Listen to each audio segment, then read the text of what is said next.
लिखो Gauss sorry Coulomb's law for magnetism. Yes, Coulomb's law for magnetism. क्या हो गया? मैंने वीडियो में मैं कट कर देता हूँ सारी चीजें। एग्जैक्टली ऐसे ही थोड़ी होता। वीडियो आपने देखा नहीं क्या? काइनेमेटिक्स का देखना, क्लास की सारी बातें थोड़ी आती है उसमें। उसको बंद कर दे। तो वो यार प्रॉब्लम दे रही है अपने। जो जीवन में प्रॉब्लम देना उनको खत्म कर देना चाहिए जीवन से। देखो कूलम्स लॉ फॉर मैग्नेटिज्म पढ़ते हैं अपन, है ना। जैसे कूलम्स लॉ आपने इलेक्ट्रोस्टैटिक में पढ़ा है, सेम कूलम्स लॉ मैग्नेटिज्म में भी वैसे ही होता है। मान लो ये कोई मैग्नेट है, मान लो ये दो मैग्नेट है मेरे पास, इसकी पोल स्ट्रेंथ है +m1, ठीक है। और इसकी एक और मैग्नेट ले लेता हूं जिसकी पोल स्ट्रेंथ ले लेता हूं +m2, ठीक है। इन दोनों पोल के बीच की डिस्टेंस कितनी है? r है। तो इनके बीच में लगने वाला फोर्स वो कूलम्स ने बताया था। और वो जो फोर्स होता है वो ये था, μ0/4π, कांस्टेंट k की जगह आ गया, और m1 × m2 बीच की डिस्टेंस कितनी है? r, तो r²। ये फोर्स आया था, μ0/4π m1 m2 r²। समझ गए बात को? ये है कूलम्स लॉ फॉर मैग्नेट। अब दो पोल दे रखा, उनके बीच में फोर्स निकालना हो, कोई दिक्कत? अब जैसे अगर दो मैग्नेट है, सोच के देखो, अगर मैं इस मैग्नेट की लेंथ जैसे मान लो सपोज करो L1 मानता, इसकी L2 मानता, तो यहाँ +m1 है तो यहाँ -m1 होता। तो ये +m1 अगर इसको रिपेल करेगा तो ये -m1 उसको खींचेगा। इसी तरीके से इस पे भी नेट फोर्स निकालने के लिए क्या करना पड़ता? ये +m1 -m1 उसको खींचता, तो ये वाला उसको क्या देता? धक्का। तो इस पोल पे नेट फोर्स लिखते हैं, इस पोल पे नेट फोर्स लिखते हैं, और दोनों को जो जिस डायरेक्शन में एड या सब्ट्रैक्ट होता है उसको लिख देते। वैसे नहीं समझे? समझ गए? नेट फोर्स निकाल से वैसे कोई पूछेगा नहीं, पर बता रहा हूं आपको। This is the Coulomb's law for magnetism. समझ गए? लिख लो जल्दी से। Magnetic field intensity. देखो यार, मैग्नेटिक फील्ड इंटेंसिटी क्या होती है कि जैसे ये कोई मान लो सपोज करो मैग्नेट है, ये इसकी पोल स्ट्रेंथ है, सही है। अब अगर मान लो अगर आपको r डिस्टेंस पर b निकालना हो, तो b कैसे निकालोगे बताओ? μ0/4π m/r²। अरे k3/r² से हो जाएगा ना। m क्या है यहाँ पर? पोल स्ट्रेंथ है। m क्या है? पोल स्ट्रेंथ है, सही है ना। और इसकी यूनिट क्या होती है? b की यूनिट टेस्ला, मदर टेरेसा। याद आ गया ना आपका? मदर टेस्ला, जो भी है, मदर टेस्ला, मदर टेरेसा, जो भी थी, है ना। मैं भूल गया था उस दिन, मेरे को यही लगता था मदर टेस्ला ही थी, मदर टेरेसा थी। लिखो magnetic field due to a magnet. देखो ये कोई मैग्नेट है मान लो, इसकी वजह से अपने को मैग्नेटिक फील्ड पढ़ना है, सही है।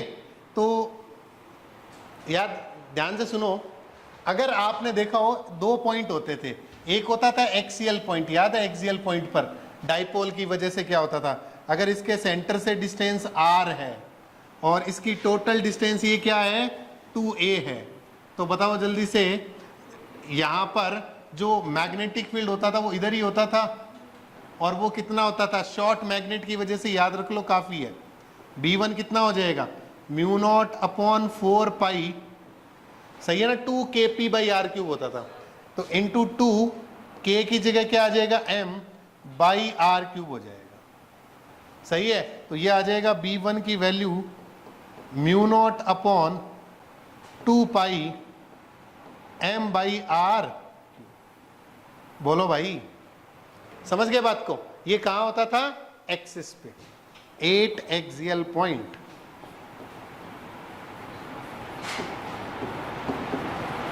दूसरा क्या होता था? इक्विटोरियल पॉइंट पर, 8 इक्विटोरियल पॉइंट।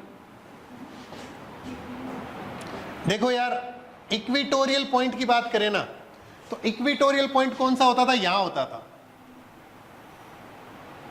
इक्विटोरियल पॉइंट कौन सा होता था? यहां होता था, और ये डिस्टेंस r होती थी। और मैग्नेटिक फील्ड क्या होता था? इलेक्ट्रिक फील्ड जैसे है वैसे ही मैग्नेटिक फील्ड चलेगा।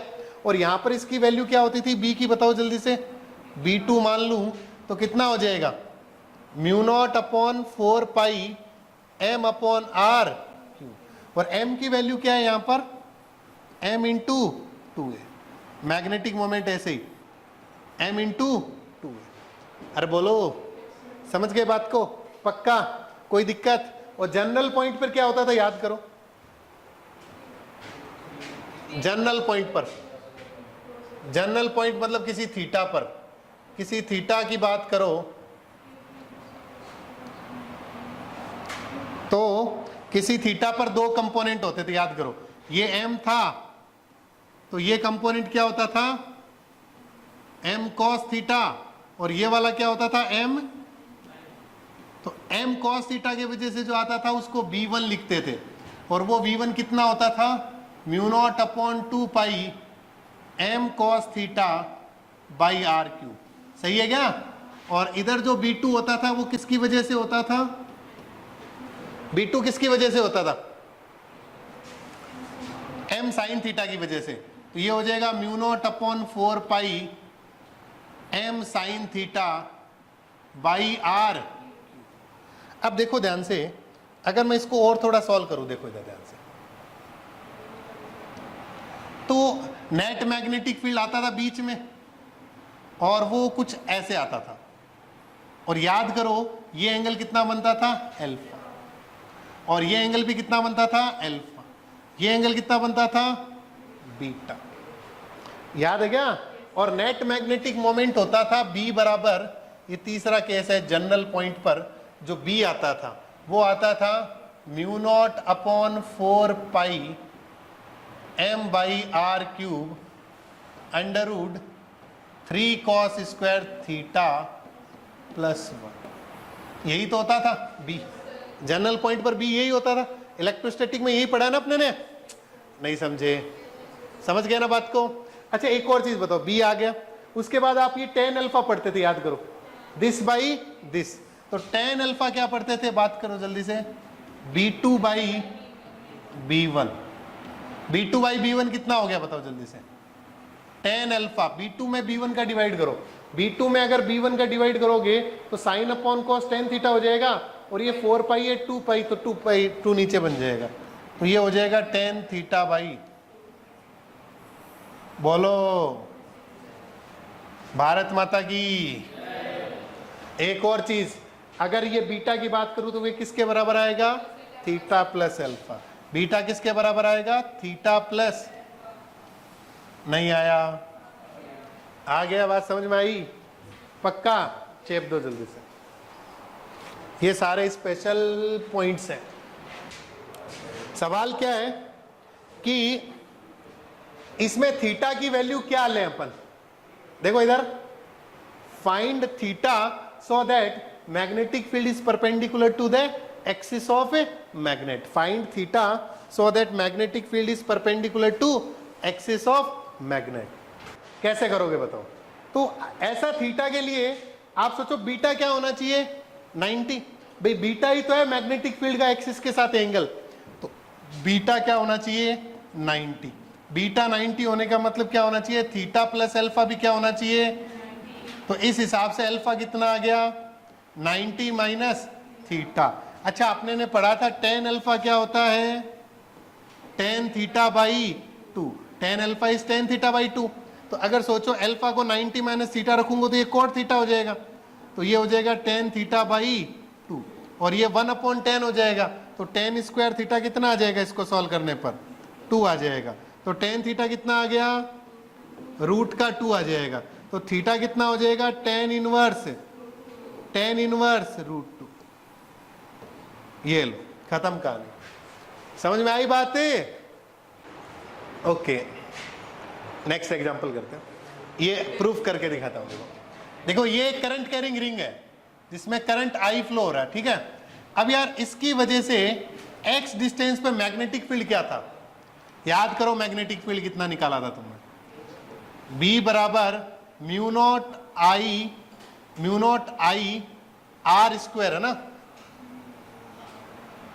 आर स्क्वायर नहीं था, एक्स स्क्वायर था क्या, नहीं, आर स्क्वायर था, 2r² plus x²,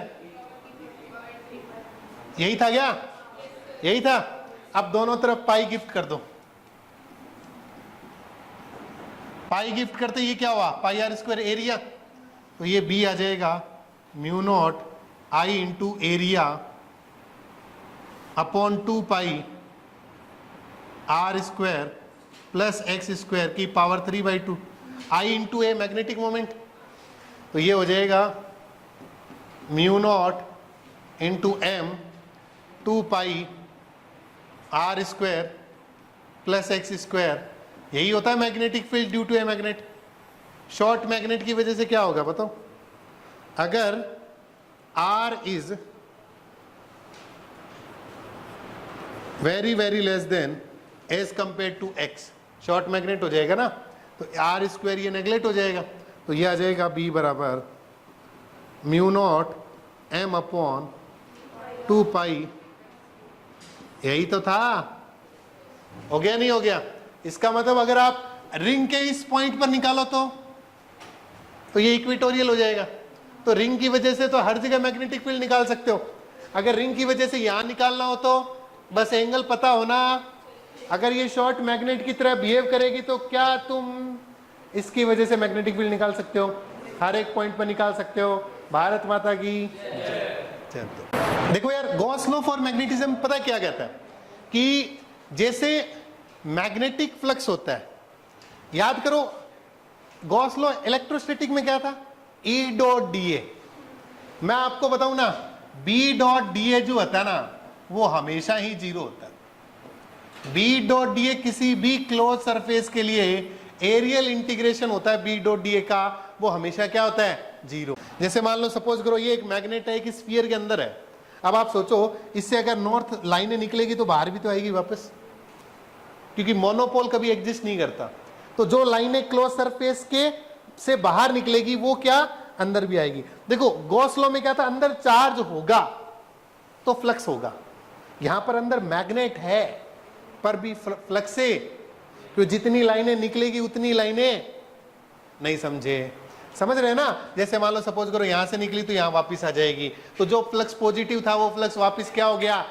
because monopole exist नहीं करता, सिंगल पोल एग्जिस्ट नहीं करता। ऐसा कोई पोल नहीं है जो सिर्फ लाइनों को भेजे, साथ में वापस लेने वाला भी होगा। तो क्लोज कर्व के होने के कारण B डॉट डी ए हमेशा क्या होता है? जीरो होता है। अगर मान लो सपोज करो ये एक क्लोज लूप है और मैग्नेट यहां रखी हुई है, अभी आपको पता है, देख लो ना, इसको क्रॉस करके आएगी लाइनें, कुछ अंदर घुस रही है तो कुछ बाहर निकल रही है। टोटल फ्लक्स कितना? जीरो। तो B डॉट डी ए जो है वो एक क्लोज सरफेस के लिए हमेशा क्या होगा? जीरो होगा। हमेशा क्या होगा? जीरो होगा। इसी को अपन बोलते हैं गॉस लॉ फॉर मैग्नेटिज्म। क्या बोलते हैं? Gauss law for magnetism. समझ में आई बात? अरे बोलो ना यार, पक्का समझ में आया ना? क्योंकि ये मैक्सवेल की वन ऑफ द इक्वेशन है। मैं आगे एक चैप्टर में पढ़ाऊंगा मैक्सवेल की इक्वेशन, उसमें से एक इक्वेशन ये भी होती है उसकी कि B डॉट डी ए कितना होता है? जीरो। क्यों जीरो होता है? बिकॉज मोनोपोल एग्जिस्ट करता नहीं है। लिख लेना, बिकॉज मोनोपोल एग्जिस्ट करता नहीं है। स्टेटमेंट वाले क्वेश्चन में भी काम आ जाता है कभी कभी। क्लोज सरफेस के लिए रिंग होगी तो फ्लक्स होगा। हाँ क्या हुआ? तो ऐसे रख ले, ये जैसे क्लोज सरफेस है, कल ही तो पढ़ा था कि मैग्नेट के अंदर भी तो लाइंस होती है भाई। मैग्नेट के अंदर भी तो लाइंस होती है ना? खत्म, जीरो। अगर नॉर्थ अंदर है साउथ बाहर है तो मैग्नेट के अंदर भी लाइंस होगी, तब भी बात नहीं समझे? देखो magnet in uniform magnetic field. देखो अगर आप यूनिफॉर्म मैग्नेटिक फील्ड में कोई मैग्नेट रखते हो, जैसे फॉर एग्जांपल मैं आपको एक सिंपल सी बात बताऊं, जैसे ये मेरे पास यूनिफॉर्म मैग्नेटिक फील्ड है, जैसे ये वाली, ठीक है, इसमें मैंने एक मैग्नेट को रख दिया, तो आपको खुद को पता है भाई मैग्नेट को रखूंगा तो उस पर नेट फोर्स कितना होगा, तो ये प्लस एम, अरे सेम डाइपोल वाली बात है भाई, इस पे फोर्स कितना होगा m इंटू बी, अरे q इंटू ई, और इस पे क्या होगा इधर m इंटू बी, तो नेट फोर्स कितना हो गया जीरो। हमेशा ही नेट फोर्स क्या होगा जीरो, नेट फोर्स क्या होगा हमेशा 0, और नेट टॉर्क क्या होगा, मे और मे नॉट बी, टॉर्क होगा मे और मे नॉट बी 0, मे और मे नॉट बी 0। नहीं समझे बात को, समझ गए ना। तो जब भी किसी डाइपोल को यूनिफॉर्म मैग्नेटिक फील्ड में रखोगे, नेट फोर्स कितना होगा 0, टॉर्क 0 हो ना हो उसकी कोई गारंटी नहीं है, समझ गए, टॉर्क लगेगा, समझ गए। चलो लिख लो, torque on a magnet in uniform magnetic field. Torque क्या होता है, फोर्स इनटू परपेंडिकुलर डिस्टेंस। अच्छा कपल याद है, कपल फोर्सेस के कारण टॉर्क, तो ये कपल फोर्सेस ही तो है, अरे याद है क्या, ये एंगल थीटा और ये लेंथ क्या है एल, तो ये एल कॉस थीटा, ये एल, अरे बोलो। और याद है कपल फोर्सेस का टॉर्क किस पे डिपेंड नहीं करता था, एक्सिस ऑफ रोटेशन पे, किस पे डिपेंड नहीं करता था, यानी किसी भी एक्सिस ऑफ रोटेशन के अबाउट निकालो टॉर्क क्या आएगा, सेम। वो क्या आएगा, फोर्स कितना है एम बी, परपेंडिकुलर डिस्टेंस कितनी है एल साइन थीटा, तो इसका मतलब ये m into L, M into L क्या हो गया कैपिटल एम, तो टॉर्क बराबर आ गया एम बी साइन थीटा। नहीं समझे तो टॉर्क क्या हो गया बताओ, m क्रॉस बी, क्या हो गया m cross B, this is the torque. वहां p क्रॉस e आता था, यहां पर क्या हो गया m cross B, torque on a magnet in uniform magnetic field. चेप दो जल्दी से। अगर ये मैग्नेट है, इसको थीटा से रोटेट करना है, तो work done by external agent क्या होगा, सोच के देखो भाई, स्लोली रोटेट करोगे तो work done by external agent, ध्यान से सुनना, मैंने पहले बता दिया है, अब देखो ध्यान से। अगर आप मैग्नेटिक टॉर्क किधर लग रहा है, इधर लग रहा है, तो अगर आपको ऐसे रोटेट करना है तो एक्सटर्नल एजेंट को टॉर्क कितना ही लगाना पड़ेगा, इतना। जो इलेक्ट्रिक टॉर्क लगा रहा है उतना ही आपको लगाना पड़ेगा, तभी धीरे धीरे रोटेट कर पाओगे। तो आपका टॉर्क किधर है, इधर, आपका थीटा भी इधर है, तो वर्क डन कितना हो गया, एंगल देखो, आपका थीटा भी इधर, टॉर्क भी इधर, एंगल 0 डिग्री। कोई दिक्कत, पर ध्यान रखना ये टॉर्क किसका है, जितना इलेक्ट्रिक का उतना ही आपको टॉर्क लगाना पड़ेगा। अच्छा टॉर्क कितना होता है बताओ जल्दी से, एम बी साइन थीटा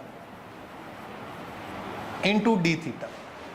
अरे बोलो, कोई दिक्कत, बोलो पक्का बताओ, साइन थीटा का इंटीग्रेशन क्या होता है,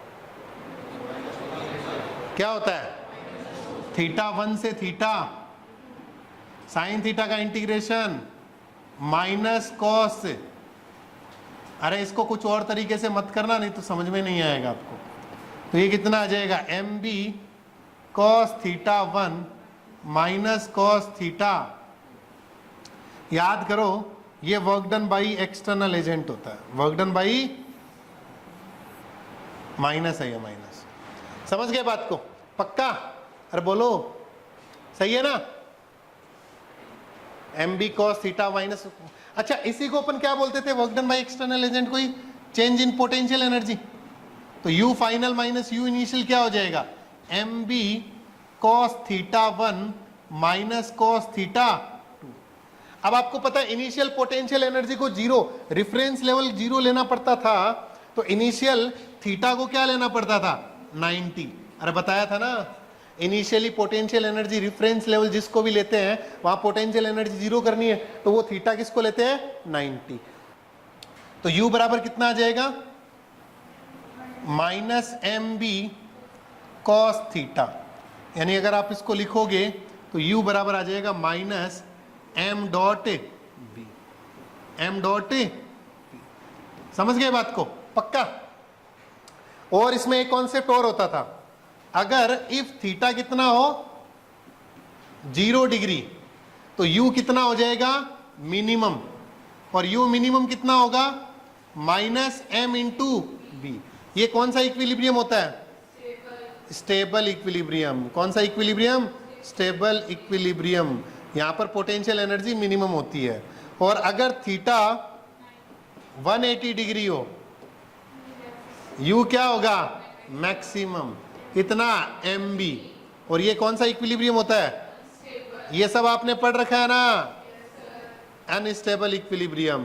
वेरी गुड, समझ गए बात को, ये लिख लो जरा। मतलब ये लास्ट, इसमें एक टॉपिक और है, magnet in non uniform magnetic field. समझ गए? बाकी ये सारी चीजें याद रखना, इसमें लिख लेना, this is the potential energy and this is the condition for maximum and minimum potential energy. ये सेम हमने इलेक्ट्रोस्टैटिक में पढ़ा है।